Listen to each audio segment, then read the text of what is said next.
everybody, welcome back to my channel. It's Lifeasvknowsit and I'm back to you with another video. You paused it. So in today's video I'm going to be talking about yeast infections, and it's one of the most uncomfortable things to talk about. A lot of people don't even like talking about it to their own friends, let alone strangers. So I'm going to do it for y'all and talk about it, and we're just going to be debunking all of these myths about yeast infections and some facts, and we're going to talk about some facts. What really causes yeast infection? What is yeast infection? Let's just get right into the video. But before we go into the video, I would like to say a massive thank you to you guys for supporting me on my last video. I only posted that video 4 days ago. I already have 5k views. You guys are crazy. You guys are ridiculous. Thank you so much. It was just a skincare routine. I didn't even think anything of it. You know when you make a video and sometimes you're like, okay, this one's going to be a big deal. I had no idea. I just did that one and you know, it was 5k views. To a lot of YouTubers, 5k views is not a lot. It's like, I get that in seconds. But to me, it's a big deal, you know. So I appreciate you guys. I love you guys. Thank you so much. Now let's get it. So let's just get right into it. What is yeast infection? Like, I know what yeast infection is because I've had yeast infection several times. I'm a reoccurring member of the yeast infection club. But I thank God I'm good now. But yeah, let's just go into what is it. Yeast infection essentially is when the pH balance in your vagina has been disrupted for whatever reason, and it starts to cause you to itch so bad, and it's really uncomfortable, and you know, it's really like embarrassing as well, especially if you're sexually active. That's, you know, about yeast infection. How do you even know you have yeast infection?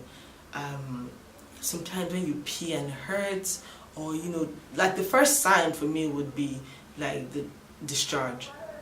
When you have that thick discharge, whitish. Yes, it's sort of white, sort of like whitish.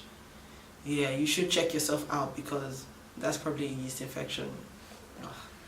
For those people who are sexually active, again, if you have sex and it's painful, you probably have yeast infection, probably. But I mean, whatever it is, whatever discharge you're seeing, whatever discomfort, you should definitely check with your doctor to confirm what it is, but it's probably a yeast infection. Now, what are the causes of yeast infection? You know, this thing happens to a lot of people and we're going crazy like, what actually causes this yeast infection? A lot of several things.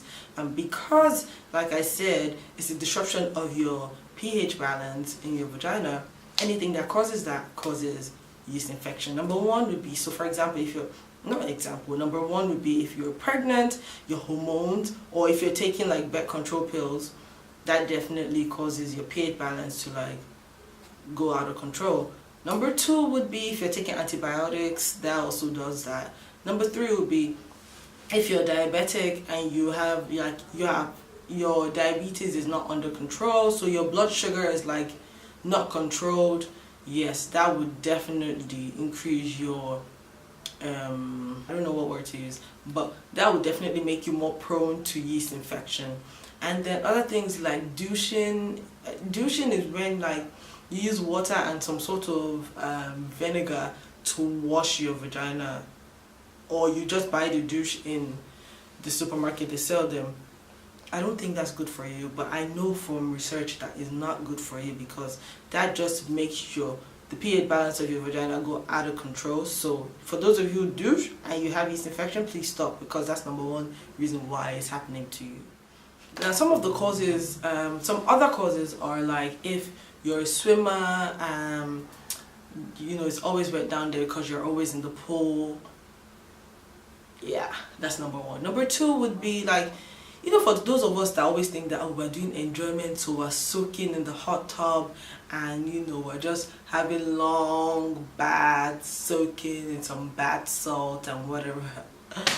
Yeah, give yourself a yeast infection because the way is getting wet and wet and wet. The longer you stay in the tub, the longer, you know, the longer it is, or the easier it is for you to have a yeast infection. So you guys should chill on that.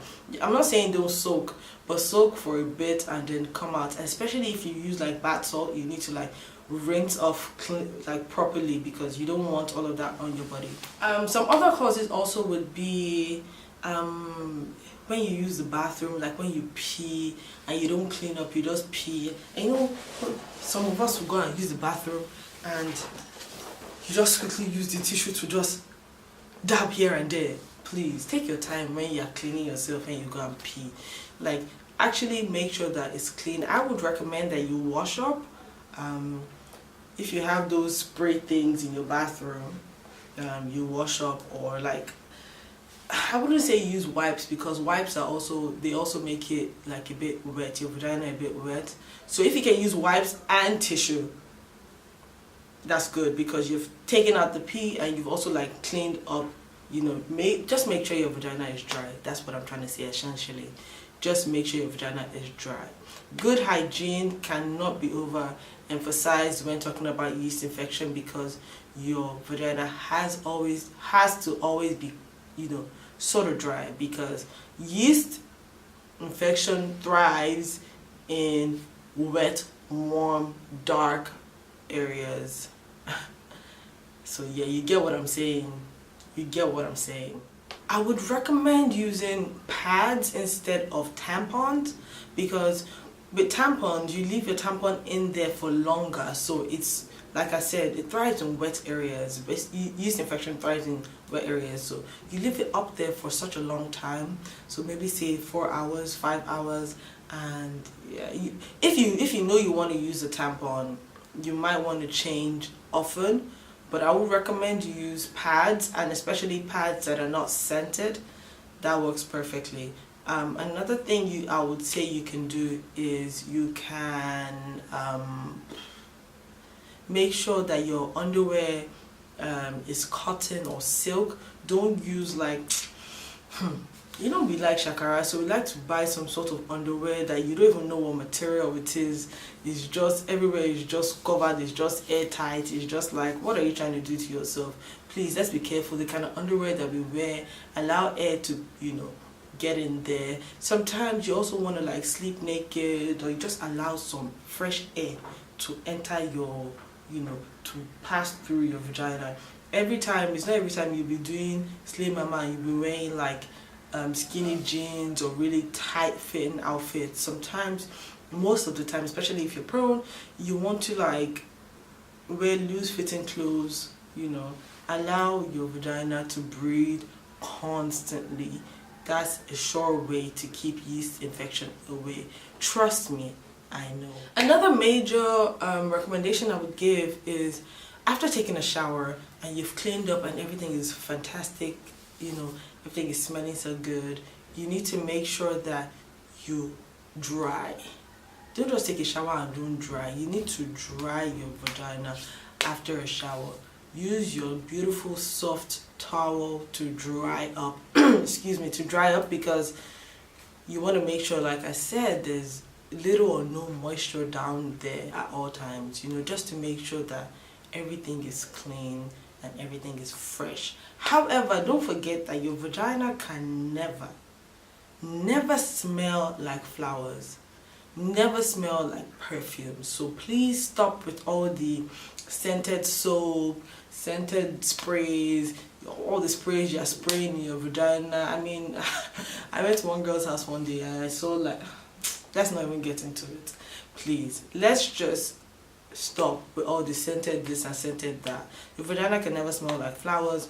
Forever, forever, forever, our vaginas are always going to have musky scents, and that's just what it is. So we need to be careful what we put in our vagina. Please, I would recommend that you stop using all of that. Just use water to rinse off, and trust me, you're good. Because don't forget, your body, your vagina has good bacteria, and your vagina also has yeast, and these two coexist with all sorts in your body. You don't want to make sure that, you know, you don't want to destroy the relationship between all of them and then make one of them like go mad and start growing unnecessarily. Do you get what I'm saying though? Do you guys really understand what I'm saying? Because I feel like I've been going on and on, but I really hope you guys are understanding what I'm saying, because these things are critical. You like, if you've had a yeast infection, you know where my pain is coming from. It's annoying, but there's a lot of ways we can prevent it. Like I said, you know, let's try and take these things one day at a time. Another major thing would be You can't overemphasize eating healthy, drinking a lot of water, because we take a lot of sugar and all of that. So let's be careful with what we put in our mouths. Let's drink good water, fresh clean water. Let's eat right.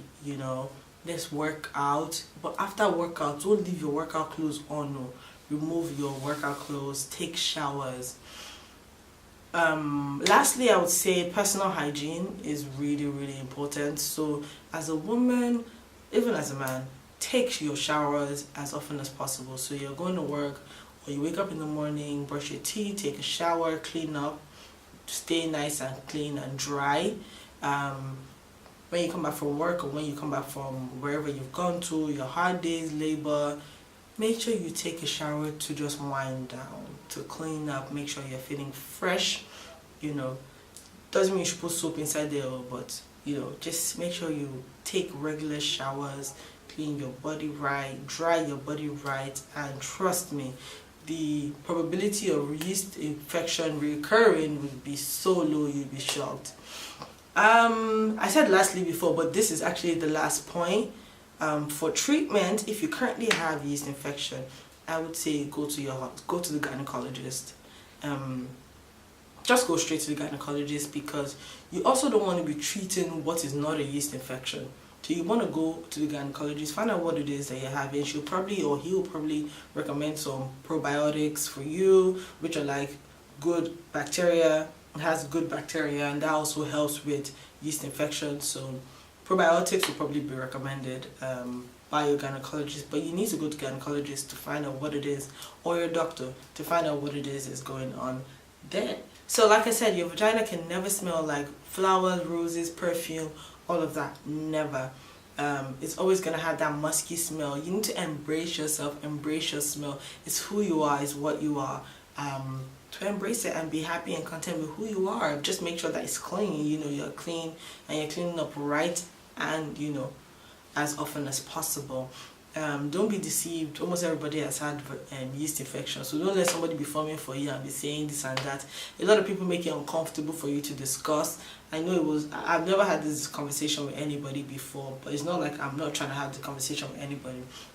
When I started having yeast infections, or when I had a couple of yeast infections, episodes of yeast infections, I didn't have anybody to talk to about it. So yeah, if you've had a yeast infection, welcome to the club. What's up, girl? If you haven't, these are ways you can prevent yourself from having a yeast infection. Don't be deceived. A lot of people have had it. People just don't like talking about it. So over 75% of women, or 75% of women, have had yeast infection at least one time. So that means a lot of us have had it. When I started having yeast infections, or when I had a couple of episodes of yeast infection, I didn't really have anybody to talk about, like I said earlier, about it. But yeah, thank God for the internet, thank God for research, and we're all doing good now. I hope I've been able to add value to somebody or to you guys. I'm really happy that I have this platform to even talk about things like this. A lot of videos like this would be coming through, because I find that we don't have a lot of authentic conversations about what we go through as women. So let's just keep this going. If you want me to do any other video, let me know. If you have any other questions about yeast infection, if I left anything out, let me know. And let's just keep Lifeasvknowsit entertaining for you guys. Thank you guys for watching my video again. Yeah, I guess that's all I have to say. Thank you guys. Bye.